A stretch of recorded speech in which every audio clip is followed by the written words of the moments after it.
차별금지라는 좋은 말로 포장된 차별금지법. 평등법은 과연 더 평등한 세상을 만들 수 있을까요? 아닙니다.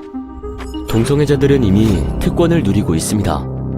코로나19 사태로 확진자 및 접촉자의 개인정보와 동선이 모두 공개되는 반면 확진자가 발생한 이태원 게이클럽과 블랙수면방을 이용한 동성애자들은 개인정보와 동선이 공개되지 않는 특권을 누리고 있습니다.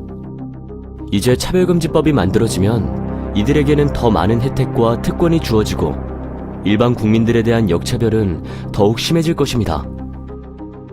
우리나라는 동성애를 처벌하지 않으며 동성애를 이유로 차별하는 법은 존재하지 않습니다. 게다가 이미 동성애 차별금지가 포함된 국가인권위원회법도 있습니다. 그럼에도 포괄적 차별금지법을 제정하는 이유는 바로 처벌 때문입니다. 시정명령, 이행강제금, 징벌적 손해배상, 형사처벌 등 강력한 법적인 제재를 통해 LGBT의 특권을 보장하는 법이 바로 차별금지법입니다.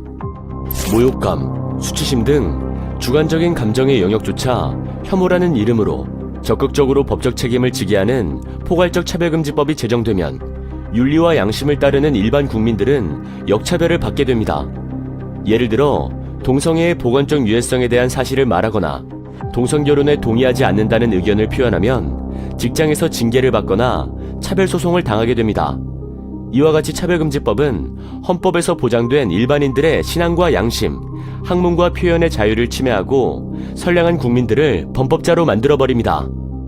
동성애는 타고나는 것이라 어쩔 수 없지 않냐는 세간의 통념과는 달리 동성애는 선천적인 것이 아닙니다. 하버드, 캠브리지 대학 등 국제연구진은 동성애 경험이 있는 47만 7,500여 명의 유전자를 조사한 결과 동성애와 관련된 특정 유전자는 없다고 사이언스지에 발표했습니다. 동성애는 성적 취향일 뿐입니다. 게다가 남성 동성 간의 학문 성교는 HIV, 에이즈의 주요 전파 경로이며 에이즈 치료비는 100% 국민 세금으로 지원됩니다. 약값뿐만 아니라 각종 검사비, 입원비, 수술비, 합병증 치료비, 심지어 간병비까지 100% 국민 세금으로 지원하는 질병은 에이즈뿐입니다.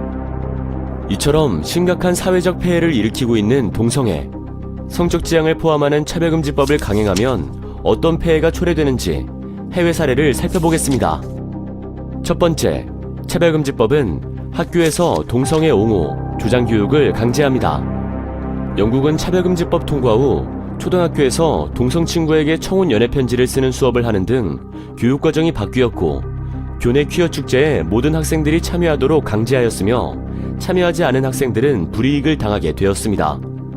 이러한 교육의 결과 최근 10년간 성 정체성이 트랜스젠더라는 청소년이 2,500% 이상 증가한 것으로 밝혀져 충격을 주고 있습니다.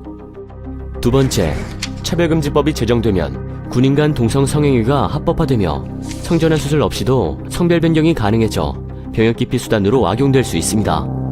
차별금지법 제정 후 영국에서는 군대 내의 동성 성행위가 허용되었으며 캐나다에서는 자동차 보험료를 절약하기 위해 남성이 여성으로 성별을 변경한 보험 사기 사건이 발생하였습니다. 세 번째, 차별금지법은 여성의 안전권과 프라이버시권을 위협하는 여성 역차별법입니다. 성전환 수술이 없이 스스로 여성이라 주장하는 남성이 여성 화장실과 탈의실을 사용하도록 허용해준 나라에서 이를 악용한 성범죄들이 많이 발생하였습니다. 성전환 수술을 하지 않은 트랜스젠더에 의해 5세 여아가 성폭행당한 사건 등 성범죄가 끊이질 않아 성중립 화장실을 폐쇄하는 학교들이 증가하는 추세입니다. 미국 여성 격투기 경기에서 남성에서 여성으로 성전환을 한 선수에 의해 여성 선수의 두개골이 파손되는 심각한 부상을 입었습니다. 미국 코네티컷주에서는 스스로를 여성이라 주장하는 남성이 여자 청소년 육상 경기에 출전하여 무려 15차례 우승을 독차지하였습니다. 이처럼 진짜 여성 스포츠 선수들이 불이익을 받고 있습니다.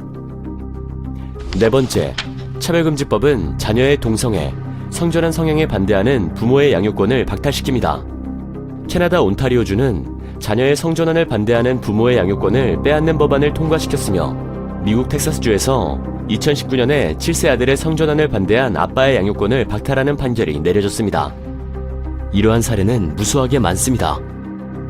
이처럼 더 평등한 사회가 될 거라는 우리의 순수한 소망과는 달리 차별금지법, 평등법은 더 좋은 세상을 만들어주지 않습니다. 오히려 건전한 윤리의식을 가진 국민들의 자유가 억압당하고 역차별을 당하는 더욱 불평등한 사회를 초래할 뿐입니다. 국민 여러분, 건강한 자유민주주의 사회를 지키기 위해 평등법의 제정을 막아야 합니다. 특권과 역차별, 차별금지법, 스탑!